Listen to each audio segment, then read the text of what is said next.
I'm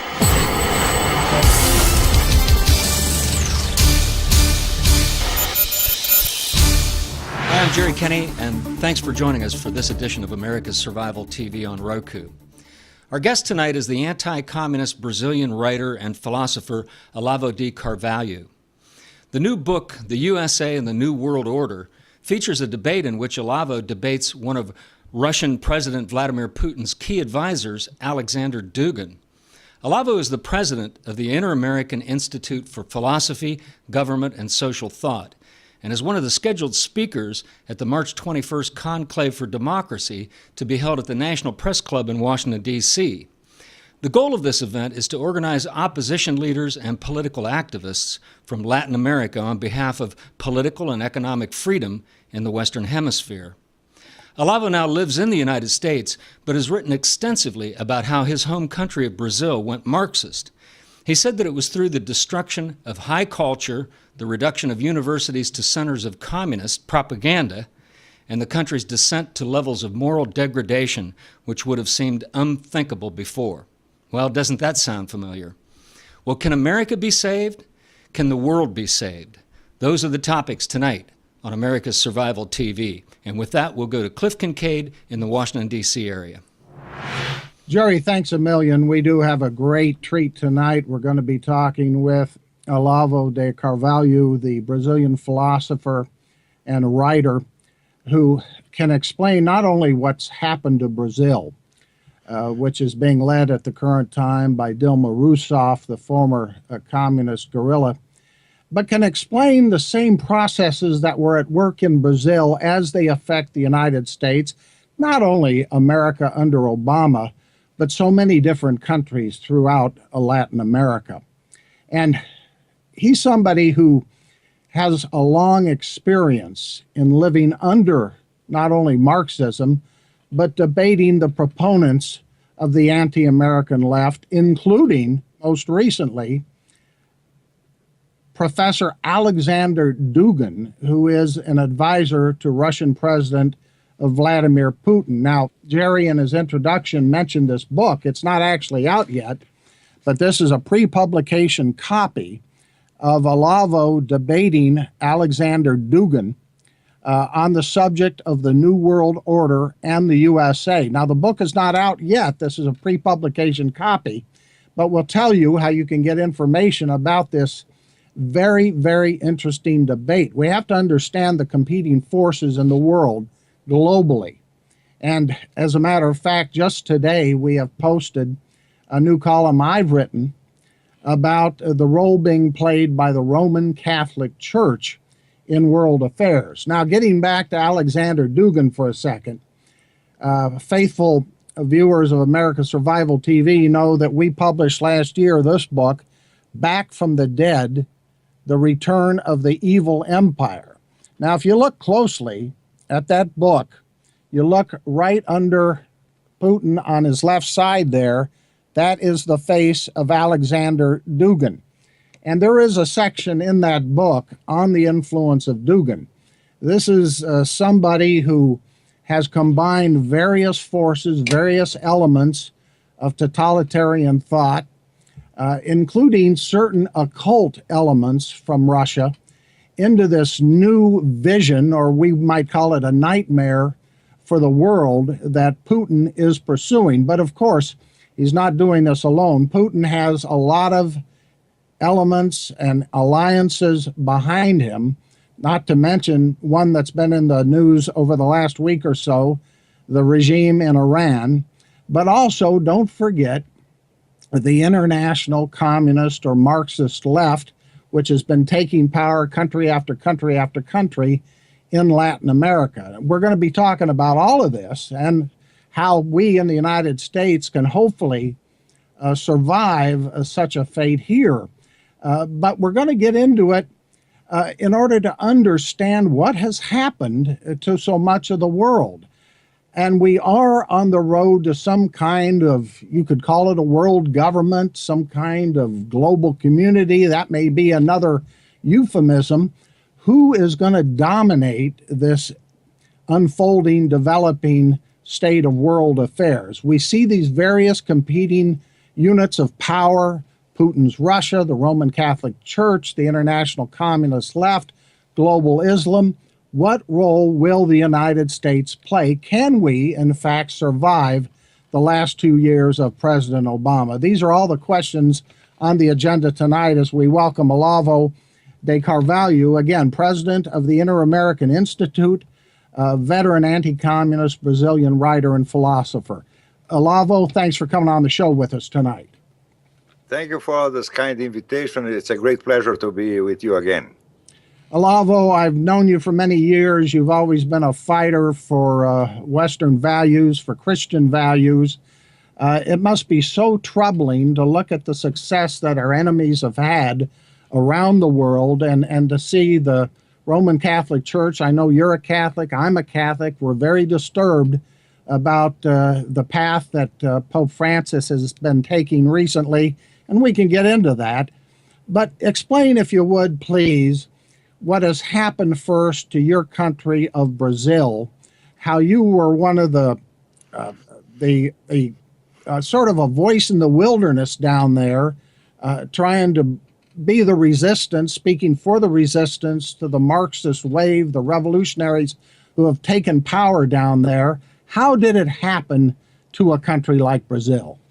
Oh, all the things started with an organization called the São Paulo Forum. They gave this neutral name on purpose. As Lula say, in order people didn't know what we are talking about inside. They started in 1990. It was an idea from Fidel Castro, Lula, and Lula's friend Frei Beto. They had a meeting in Havana, and they started this organization in 1990, and soon it had more than 100 organization members. This organization included legal political parties and criminal organizations, drug dealers, kidnappers, like the Chilean MIR, Movimiento de la Izquierda Revolucionaria, and the FARC, the Colombian Revolutionary Armed Forces, who has the monopoly of the drug dealing in Latin America nowadays. With a little help from Mr. Clinton, who helped the Colombian government to fight the drug dealers with the condition of not touching the political organizations. So the cartels were destroyed and the FARC got everything in their hands. In the United States, the tradition of the studies in international affairs and political science is that the subject, the agent of everything are the states. And this is not correct about communist movement, because communist movement existed 60 years before the Soviet Union and survived the Soviet Union. So communism has to be studied with a large world movement, not as only the arm of a government. And in the United States, for decades, even the best students of the matter commit this mistake, understanding communism only with an instrument of the Soviet Union. It is in part an instrument of the Soviet Union, but it has an autonomy. In the year 2000, the French philosopher Jean-François Revel wrote a book, La Grande Parade. I don't know how to translate this in English. How would you say it? La Grande Parade? The Great Parade, where he asked how it's possible that 10 years after the destruction of the Soviet Union, the communist movement is so strong when it should be completely destroyed too. Well, this is the answer. The communist movement does not depend from the Soviet Union. It is an autonomous movement. It includes the Soviet Union, and not is included in it. And it has many ways of action that escape the usual approach of the political scientists and international relations students. Some subtle ways of influencing the culture bit by bit.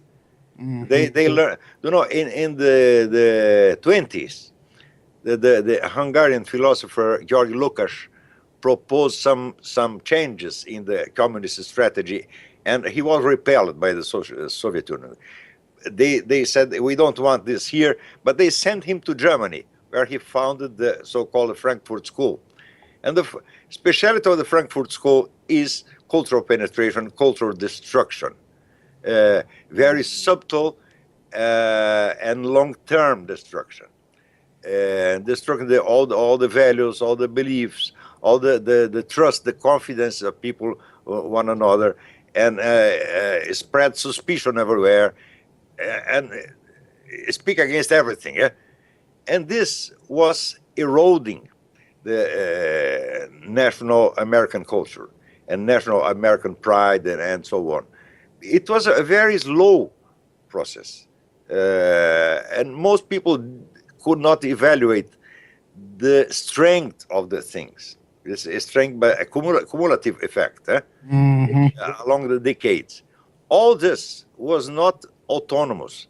The Soviet Union was directed the whole process. Very subtle, because the Comintern financed the Frankfurt School. When they created, these people from Frankfurt School created the idea of sex liebe and gay rights and so on, Stalin rejected all. Say, I don't want this in the Soviet Union, but I want this in the Western world, because this is destructive. We don't want destruction here, but we want destruction there. And they spread these people all around the world. It's a group of very strong intellectuals, not great philosophers, but people very able to perform the tasks, like Jürgen Habermas and Herbert Marcuse and Walter Benjamin. All of them influenced deeply American movies, especially American movies, since the 30s, with the school of movie writers that was run by John Howard Lawson. And Yes. he taught people, we will not make communist movies. We will make normal movies that the American public can accept, but with small and discreet communist messages here and there, in every movie.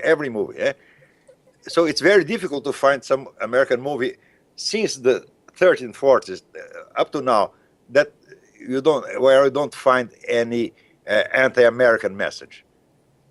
Olavo, let me recap if I can. So what we're witnessing here in Brazil, Venezuela, the United States, and many other countries throughout the hemisphere and worldwide is the result of a Marxist or communist penetration of our society, our culture, changing the very nature of our culture in order to undermine us, to rot us, corrupt us from within. But in 1990, I understand you to be saying this is when the West, the United States, was saying, well, we won the Cold War. The Soviet Union collapsed. But yet that's the very date, as you put it, when the Sao Paulo Forum, this collection, this coalition of anti-American communist groups, even terrorist organizations, began this intensive preparation for what is transpiring. You mentioned Lula, the predecessor, the president of Brazil, before Rousseff, working on this with Castro. They have been so successful to this point. When we look at Latin America, just Latin America, how many countries would you say we have in Latin America today that are not Marxist? Only Chile and Paraguay. Chile and Paraguay. I mean, all the others are either governed by communist parties or under the strong influence of communists. And now, let me get your thoughts. Also in Colombia, but in Colombia, the communists are very strong. Yeah. Not in electoral terms. They have very few votes, but they dominate the media and the judicial system. All the judges, they're bribed, all the judges. Now, I had always looked at Colombia as a success story under the former president Uribe, somebody who fought the FARC, the forces, the communist terrorist narcotics group, who fought them back with U.S. help. Yes. And I know the much maligned NSA played a role in helping Colombia at that time find out where the FARC leaders were and go in there and kill them.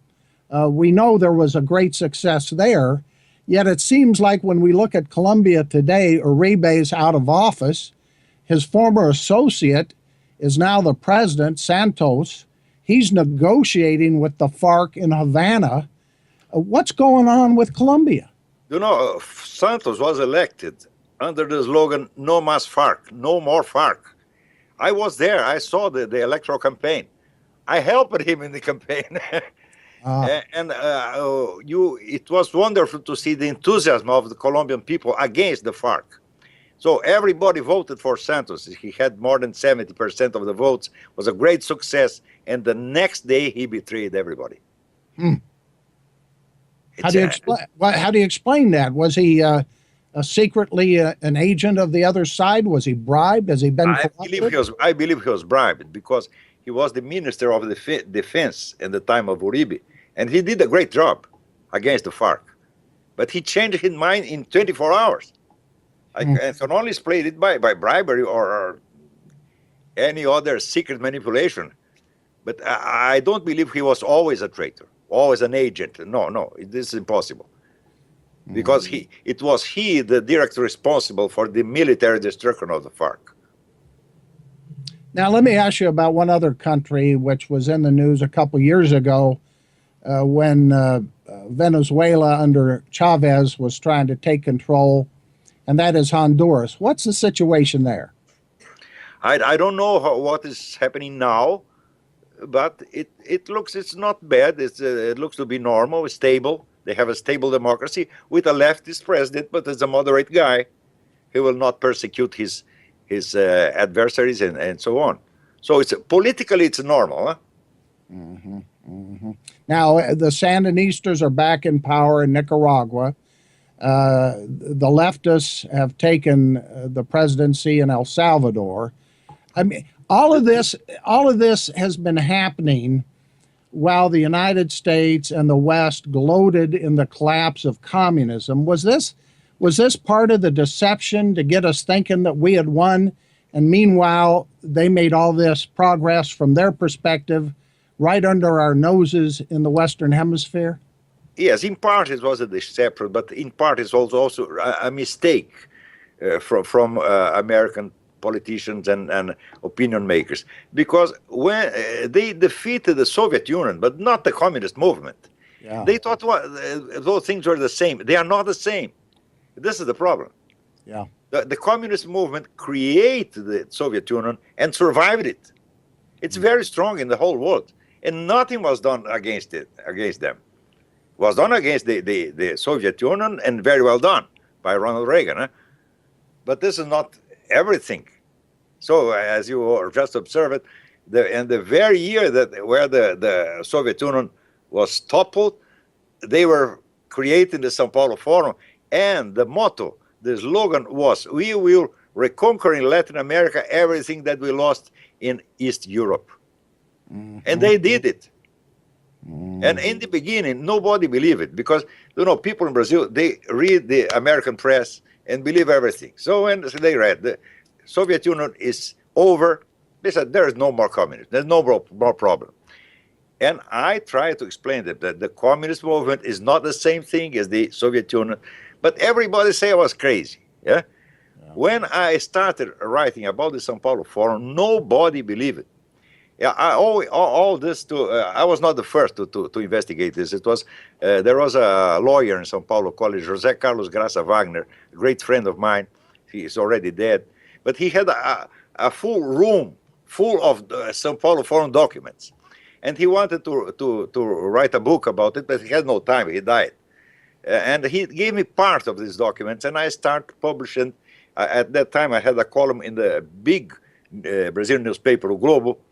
And every week I wrote about the São Paulo Forum, and everybody said, "You're crazy, this is conspiracy theory," and so on.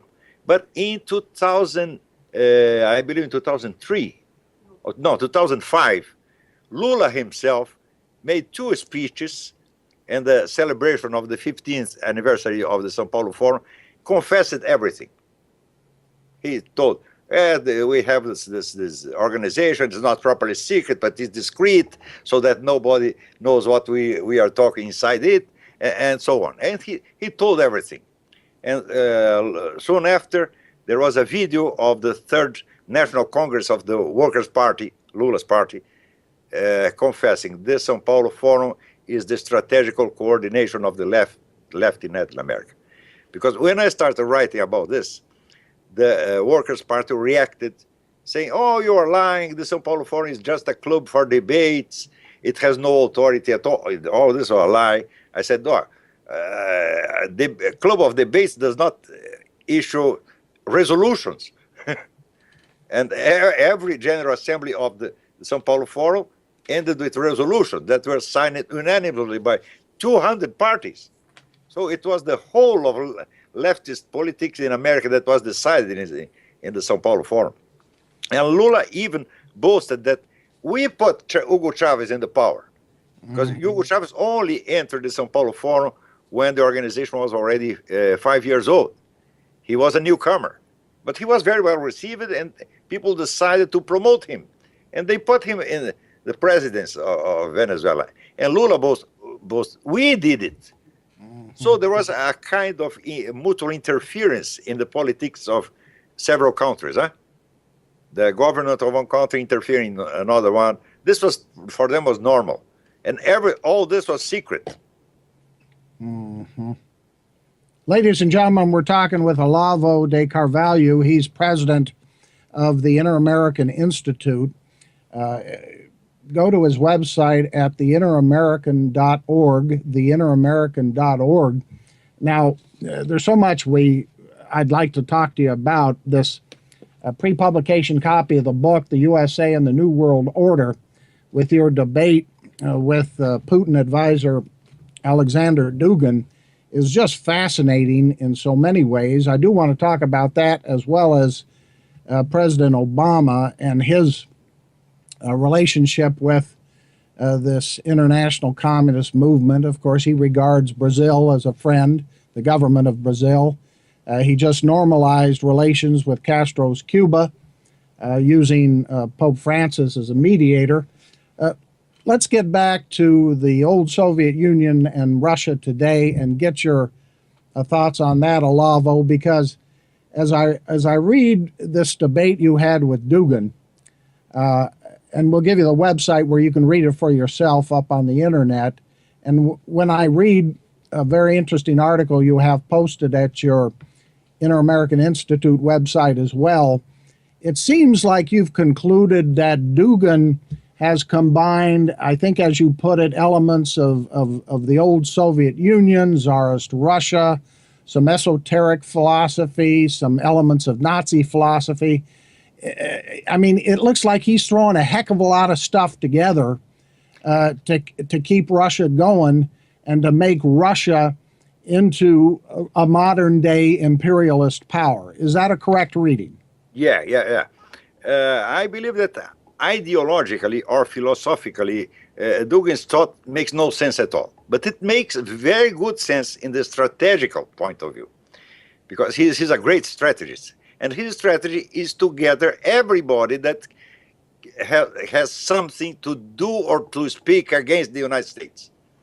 And gather everybody, communists, Nazis, Muslim, fascists, traditionalists, everybody.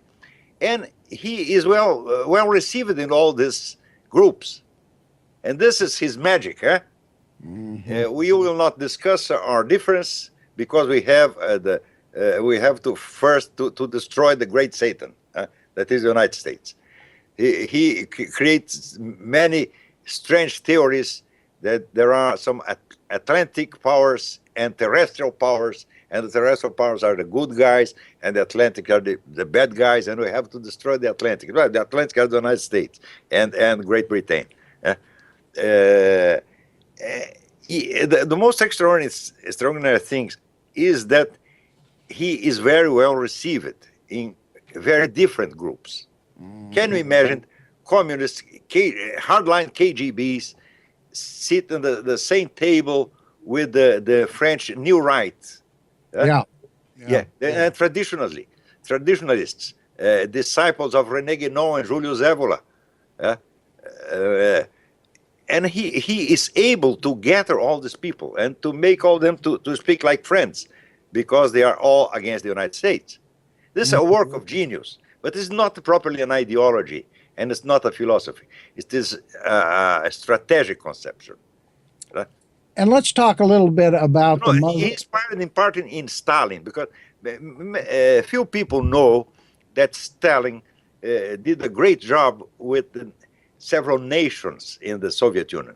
He stimulated nationalism in each of these nations, and national culture and so on. The more nationalist they became, the more attached to the Communist Party.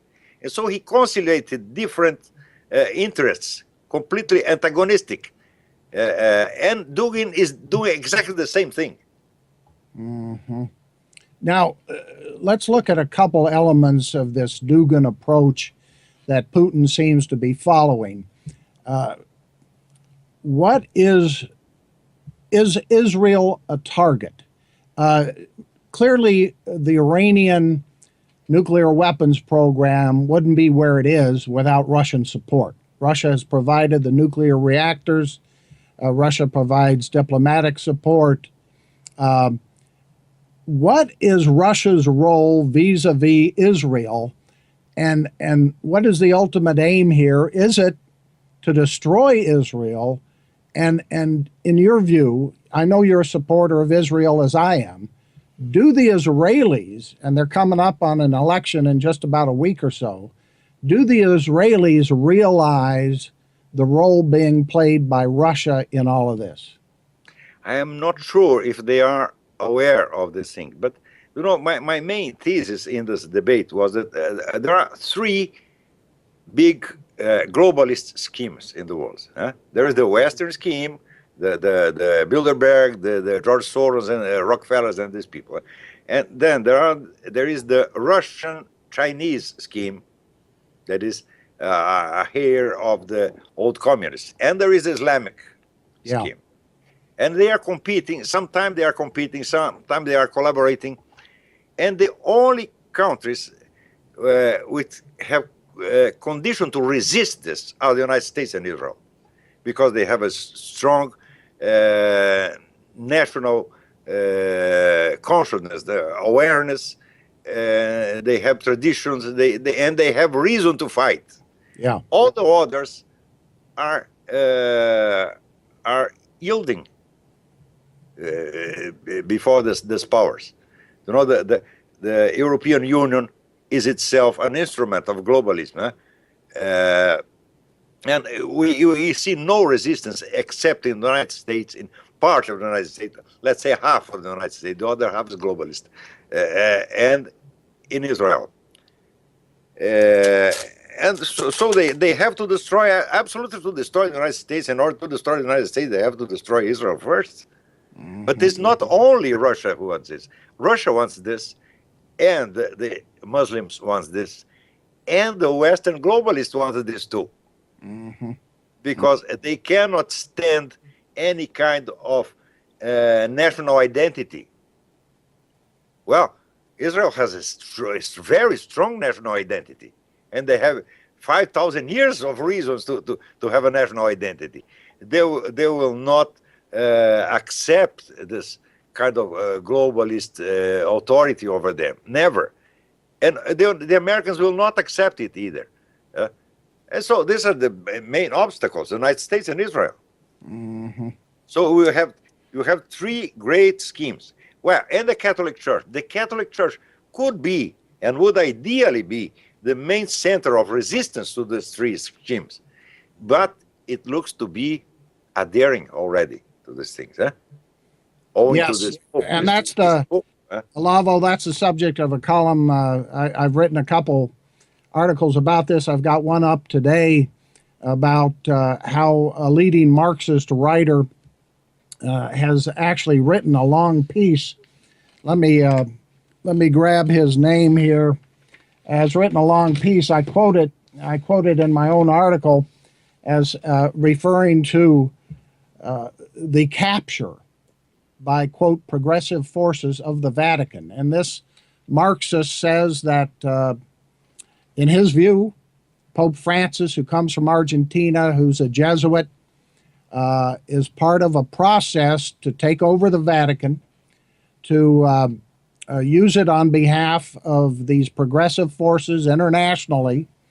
And in other words, the left, the pro-communist, the anti-American left, is really hailing what Francis is doing at the Vatican. So when we look at what the Roman Catholic Church under the control of Pope Francis is doing today, I noticed in your debate with Dugan, that was done back in 2011, it wasn't so clear what road, what way, what path the Roman Catholic Church would take.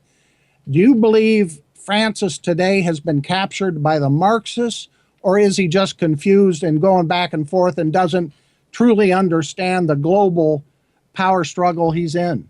I believe he's confused. I believe he's not a very intelligent man. And he loves publicity. This is the problem. He's a vain man.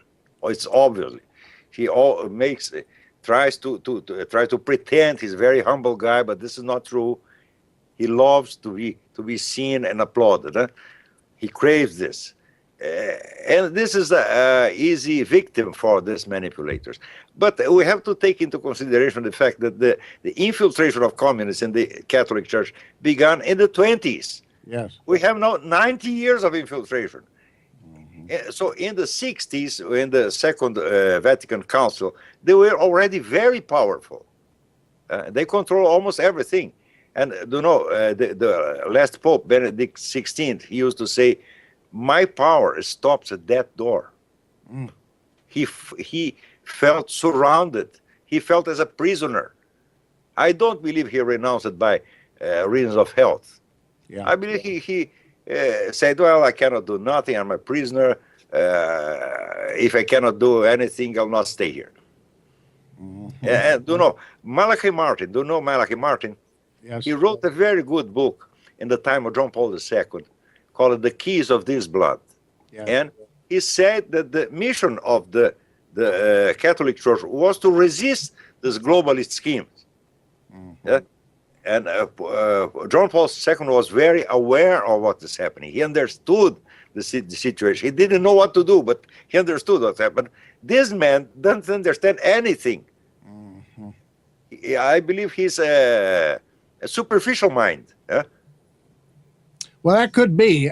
Maybe the jury is still out as to his motivation or whether he does have a coherent, thought-out ideology or not. But clearly, when we talk about Barack Obama, at least in my view, we go back to 2008 when my group released documents on the role of a Communist Party operative named Frank Marshall Davis in mentoring Barack Obama as a teenager out in Hawaii. We know Obama has this ideology. He's been, you might say, brainwashed into it. He clearly accepts it. We have a president of the United States 6 years into his term who's been, as we can see in so many areas, fundamentally transforming the United States. As somebody, Olavo, who's been here for several years and who came out of Brazil, seeing the process underway there, what parallels are there between the United States and what happened in Brazil, and what can we do to resist or effectively counter it? Well, in 2008, I had the impression that, well, this guy is a Brazilian politician.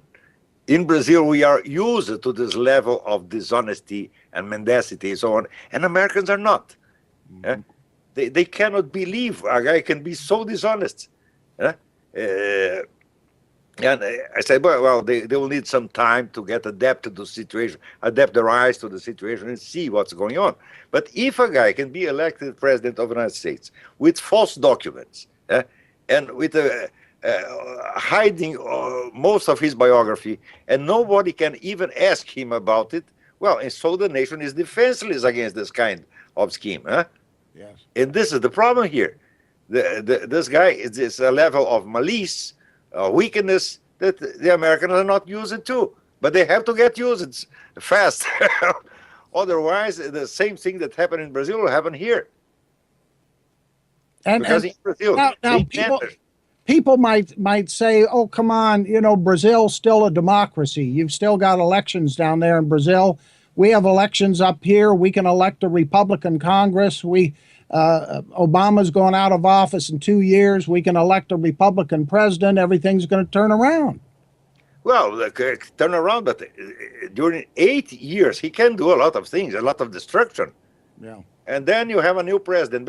This president will take 20 years to correct all the problems that Obama created.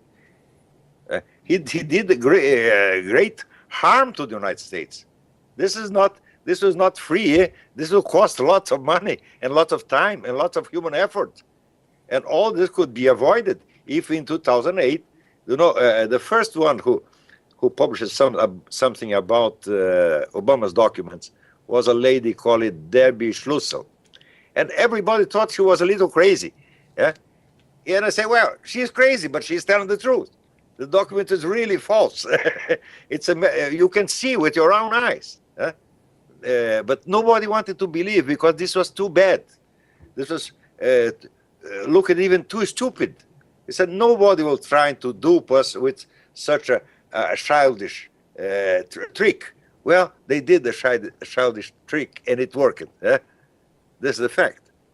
Yes. Now, whether his documents are real or not, I think my argument would be we knew enough about him, even back in 2008, if the media had paid attention to our reports on his relationship with Frank Marshall Davis, his ties to the Democratic Socialists, the communist terrorists in Chicago. I mean, I can go down the list. We knew all that. We knew about his connections to pro-Arab terrorist groups, pro-PLO groups, and still we couldn't get the major media to pay attention, not even the conservative media for the most part. Nobody wanted to believe it. Yeah, nobody wanted to believe it. To be true. This should be, maybe is a right-wing conspiracy. Yeah, well, so, I mean, this all sounds sounds almost pessimistic, though. Now, but in terms of what we can do here, explain to our viewers, as somebody who came out of Brazil, up here in the United States, we see stories about, well, Brazil just went through another election, and you had a very close election there on the presidential contest, and Dilma Rousseff. It was not an election, because if the counting of the votes is secret, you cannot trust it. This is not a real, it's not a normal election. It's not a legitimate election. This is a fraud, a complete fraud. Mm-hmm. And the guy who was responsible for the counting of the votes as the president of the Electoral Commission, he had been a lawyer for the attorney for the Workers' Party. He worked for the Workers' Party for years. Mm-hmm. And was a protege of the Workers' Party, and he just returned the favors he received. So only 23 people follow the vote, the counting of the votes. This is so absurd. This is so obviously a fraud. Let me give out some identification information here. Ladies and gentlemen, we're talking with Olavo de Carvalho, president of the Inter-American Institute. He's a prominent Brazilian writer and philosopher. His website is theinteramerican.org. We've been referring to his debate with Alexander Dugin, the Vladimir Putin advisor. This is a pre-publication copy of the book, but you can go to the website and read the debate for yourself. That website is http://debateolavodugan.blogspot.com. That's debateolavodugan.blogspot.com. Again, it's important. It's fascinating to read this debate and understand in concrete terms what Dugin is up to, and who are the global players in this unfolding drama, this global power struggle. Is there, Olavo, any way in your view at this late date that we can avoid what looks like is coming, a world socialist regime or dictatorship of some kind? Of course, we can always do something. We can always fight. But the problem is that you have to get your eyes used to the new situation. If people don't believe, there are people that are so wicked, more wicked than they can imagine, they will not fight them. This is the problem. It's a problem of vision. Get your vision, use it to a new level of dishonesty, an upgrade of dishonesty. And this is happening before our very eyes. And in Brazil, in the beginning, nobody wanted to believe me because they had the same reaction. Oh, this is too bad to be true. Yeah. It took more than 15 years in order people to begin to pay attention to what I was saying. Now, during this meetings in the streets, thousands of people in the street, they show pancards, how do you say, cartazes? Cartazes, como se diz? They began inscription, Olavo is right. Everybody, now everybody knows I was saying the truth, but it took more than 15 years. And here you have the same difficulty. You have to insist and insist and insist and never give up. Never, never, never, never, never. It's not a matter of ideology. It's not a matter that we are the right and they are the left. We are telling the truth. We are telling the facts, and they are lying. This is the main point. How much resistance is there in Brazil? Now, today there was news from the government itself. What the support for Dilma now? 7%. 7%. So 93% of the Brazilians are against Dilma Rousseff. And yet she just won that election, according to the official count. Didn't she get about 52% of the vote? She won no election at all. Okay. How can you say that? How can we accept a secret counting of votes? Totally fraudulent. Totally fraudulent. Yeah. We can never accept this. An election has to have transparency. Everybody has to have access to the counting of the votes and verify, and then we accept, well, you won. We count the votes and you won. That's okay. But we cannot count the votes. We cannot even see the votes. And the machines are programmed not to be audited. They cannot be audited. So it's useless to count the votes now, because only the votes that are registered in the machines, only final results are there. These are the Smartmatic machines? Smartmatic machines, yeah, that. And by the way, on that point, let me mention before I go to my co-host Jerry Kenney for some questions. Ladies and gentlemen, if you go to our website, usasurvival.org, you'll see we have a story up there about this upcoming event called the Washington Conclave for Democracy. It's in Washington, D.C. at the National Press Club on March 21st. It'll be from 1 o'clock to 5 o'clock. That's a Saturday, March 21st at the National Press Club in Washington, D.C. And this coalition is designed to shed light on a lot of what we've been talking about today, what's been happening throughout Latin America. But in particular, there's going to be a speaker who's going to focus on the use of these so-called Smartmatic machines to manipulate or rig vote counts in places like Brazil and Venezuela. Olavo is going to be one of the speakers at this event. I'm going to be there myself. And so we encourage you to, if you're in the Washington area, want to come. I've talked to the organizer, and we have his contact information there. He says it's open to the press and the public, and this will be a very important opportunity to hear from speakers from around Latin America about the stakes and how this ultimately will affect the United States. Jerry? Yes, Olavo, with country after country going communist in Latin America, how much longer until Mexico becomes Marxist? Or are they holding Mexico back because that might just be a little too obvious to Americans? Well, I'm not very well acquainted with this internal situation of Mexico, but I believe that everything is so easy for these people now because there was no resistance. You know, in Brazil, resistance began yesterday, less than 1 year ago. Mhm. And during many years, nobody wants to believe and nobody wanted to fight. This Lenin used it to say the best way to win is to take from your enemy the will to fight. And nobody had will to fight. And suddenly it exploded everywhere. And now 93% of the Brazilians are against these people. I believe the same thing can happen everywhere.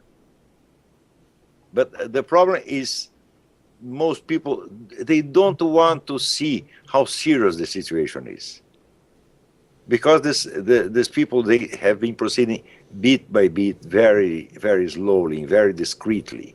Lula himself confesses it. There is his speech was published in the very official page of the Brazilian presidency in 2005, telling everything they were doing, the São Paulo Forum. And even so, people didn't want to believe. You know, in 2000, quando foi a eleição que foi a primeira eleição do Lula? 2002. Most military voted for Lula. Because they believe, no, he's not a communist, he is a good guy, he is a Christian reformer and so on. The same type of things they said about Mao Zedong in the 40s. And now they know what's really happening. The human mind has this tendency not to believe bad news. They don't want to know. Only people who are professionally involved in such studies can accept certain kind of facts that the normal common citizen cannot accept. But bit by bit they will accept, and they will know what's going on, and they will fight. What do you think about that, Jerry? I think that, when we talk about Mexico in particular, as I was saying, maybe part of the situation in Mexico is different because Mexico has a little bit of a safety valve, and that is that if people are unhappy in Mexico, regardless of what happens, they just migrate to the United States if they can. But the frightening thing is that it certainly appears as though we have a Marxist in our own White House. So I don't even know if Mexico going Marxist would be enough to frighten Americans into waking up. Yeah, Mexico does not need to become Marxist because the United States are becoming Marxist. It's a sad thing to say, and like you, Olavo, I was very hopeful that the Roman Catholic Church would lead the resistance to these various schemes. This is the church mission, huh? Yeah. It's tragic to see what's happening with the Pope making statements against capitalism, embracing all this so-called climate change rhetoric about how capitalism is destroying Mother Earth. At this World Conference of Popular Movements at the Vatican last October that I write about in my column today, the Pope met with what Armando Valladares calls Marxist revolutionaries. They were there in the Vatican with the Pope. The Pope met with them. He highlighted their, quote, struggle. He met with Evo Morales, the Marxist president of Bolivia, who, when he was reelected last year, gave credit to Fidel Castro and Hugo Chavez. But let me ask you this.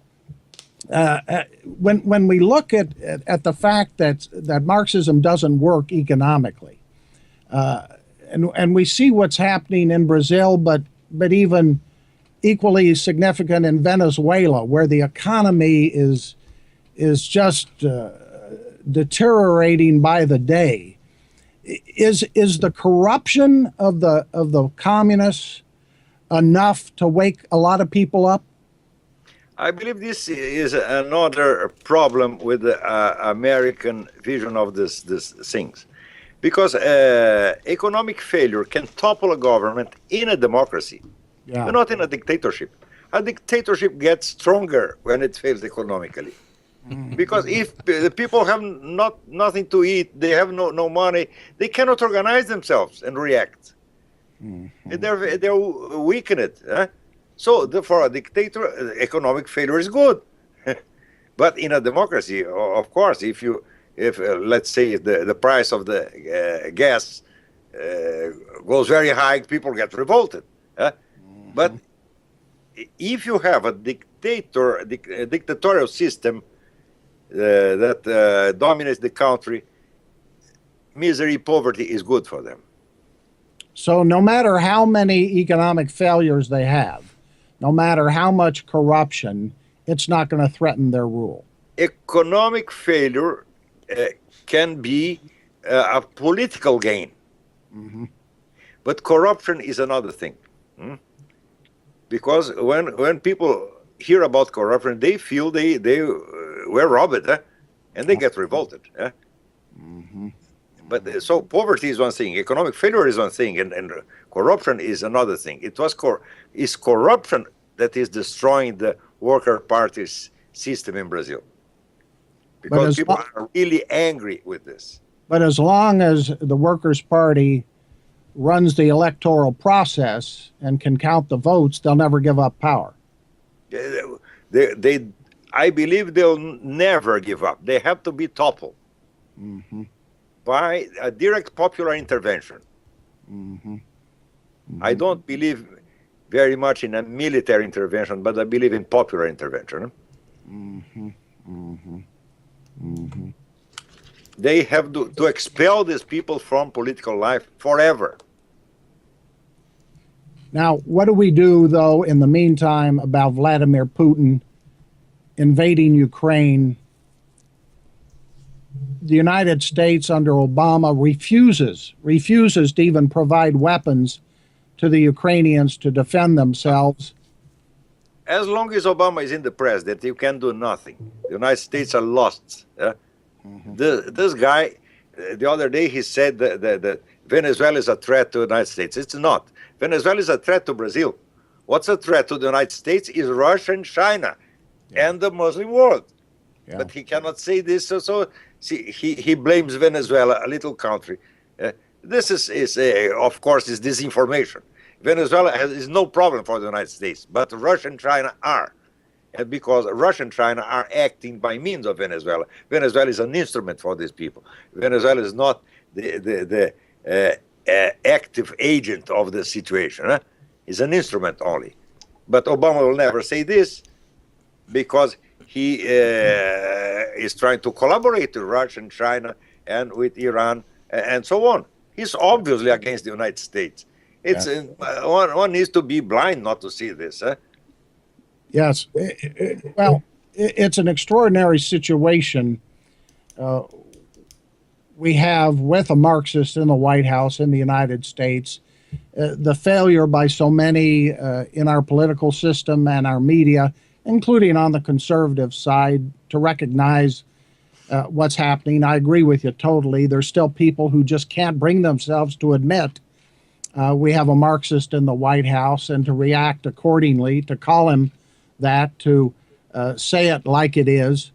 That's why I like you so much and your work. You're not only on target, but through your writings, this debate with Dugan, you offer a coherent philosophy of countering this dangerous alliance against the United States, against Israel and our allies. You understand the basics of what it's going to take to save Western or Christian civilization. It's the same thing that Armando Valladares, who served 22 years in prison in Castro's Cuba, said in his column that I quote today. He talks about how he's so disappointed in the Pope who made this deal with Obama and Castro to recognize Cuba. He says this threatens the entire future of Latin America. He puts it the Christian future of the Americas. And isn't it true, I certainly get this from your writings, Olavo, and your debate with Dugan, that in order to save us, to save our country, to save our way of life, it's going to have to take a grounding in a religious approach that we have to talk to us about that, the necessity of a Christian worldview or a Judeo-Christian worldview. All civilizations in the world were based on religion. The story of lay civilization, this is stupidity. There is no lay civilization. Lay civilization is just an interface between Christian America and Muslim America or Communist America. It's only an interface. So this illusion of lay democracy, this is an illusion. Democracy only works if the people is Christian. Your founding fathers knew this. They said this many times. This is a constitution for a Christian people, period. Yes. I don't say that the state has to be Christian. No, there's no need for this. The state has not to meddle, to put his nose into these matters. This is correct, as Jefferson used to say. But the people, the population has to be Christian. They have to have values. They have to have moral law. And so they can direct their own lives without the government interference. Yes. But if you start with this thing like sex lib and gay rights, etc., well, all this is an illusion. You know, there is a book recently published by, I'll show you.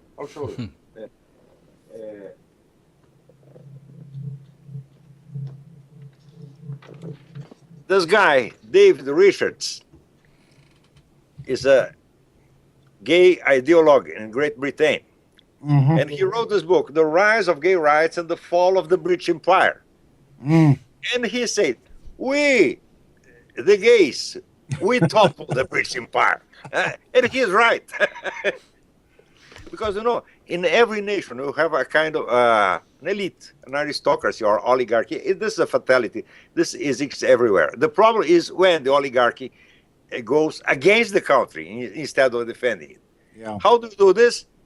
You persuade them to get egoist, to think of their financial interests and sexual desires before, and to postpone the interests of the nation. Huh? If a guy is very interested in sex pleasure, he'll not be very generous. Huh? Sex pleasure is egoist by nature. And so the more a guy gets obsessed with sexual pleasure, the more he decays. This is not a problem of being heterosexual, homosexual. No?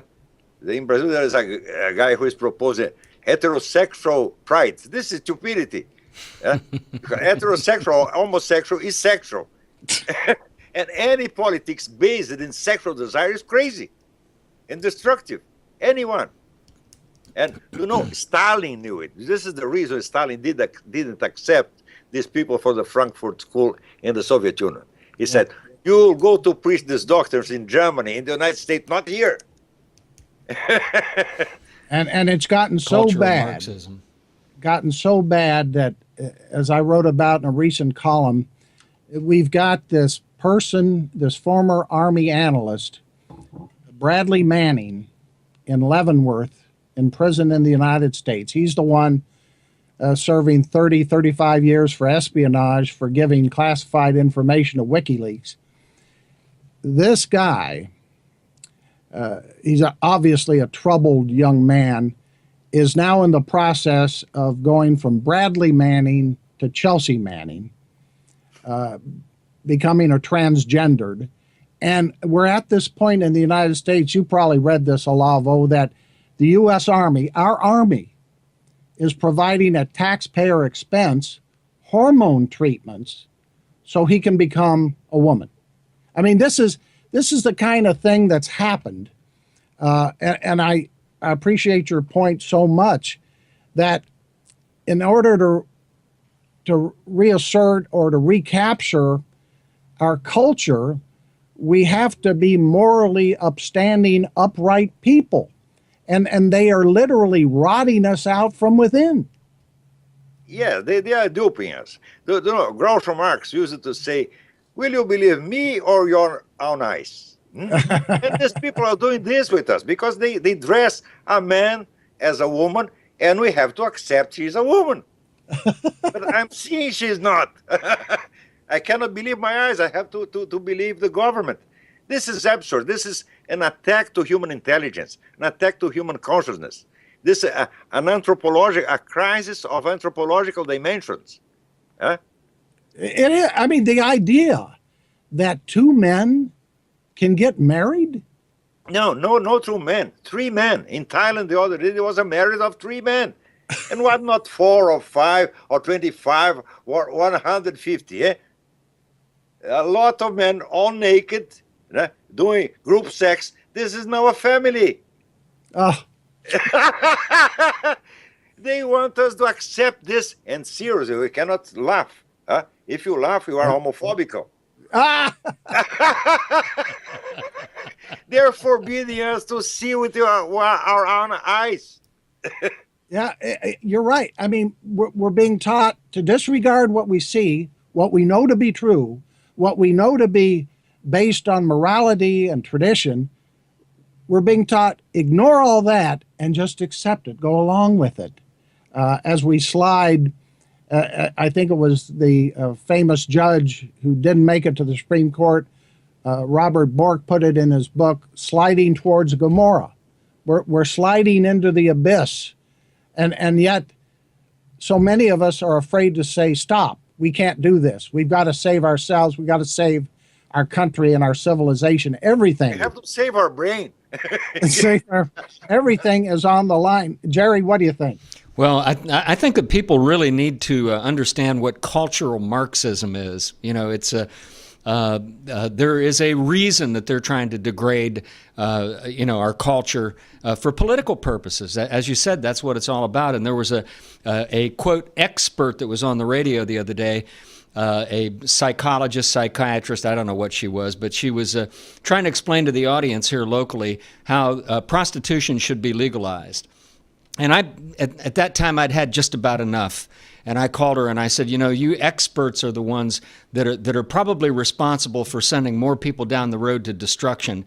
And I think that's what Americans have to look at. We have to look at our institutions, our universities, these quote unquote experts that tell everybody if it feels good, do it, and take a look at the impact that it's having on our nation. But when you destroy the culture, you destroy the nation.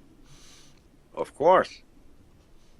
Well, and I think Olavo is so on target in so many ways that not only do we have to recognize the truth of what we see and recognize the depravity and the slide towards Sodom and Gomorrah right in front of our eyes, but understand, as he so eloquently puts it in his writings and on his website, that this is part of a long-term process of based on the communist movement that is now racing, competing with these other global power centers for ultimate control of the world. Olavo, you've given us a lot of time tonight, and I want to thank you for that. Our guest has been Olavo de Carvalho, president of the Inter-American Institute. We've given out your website, theinteramerican.org. I've mentioned the upcoming conference in D.C., Conclave for Democracy, March 21st at the National Press Club. Is there anything else, Olavo, you'd like to add in conclusion? No, I'm very happy to talk with you again. It was a great honor for me. I love your work. I'm always reading your articles, and I love them. And I know that America needs more guys like you. Well, we thank you for that. We're trying our best, Jerry and I, to get this Roku TV, internet streaming TV, that we're doing now. We're also going to post this show on YouTube, but we do it on Roku. And because of Jerry's efforts, we started this show almost 2 years ago, and we're in, at last count, over 70 countries around the world. We've gotten to some of our videos a great response from countries like Brazil, who say, hey, what's happening in America has happened to us. So we hope to bring people together through this new medium, if you will, and exposing people to your writings. Again, theinteramerican.org is your website. I hope to see you on the 21st in D.C. Olavo, thanks a million for spending this time with us. Thank you, Cliff. Thank you, Jerry Kenney. God bless you. Thank you. Jerry? And that's our show for tonight. Don't forget to log on to our website, which is usasurvival.org. Those of you who are new to the program, Cliff has some real stem winders of articles. And we appreciate you tuning in. We'll be back again next Wednesday night at 9 o'clock Eastern here on America's Survival TV on Roku. Thanks for watching.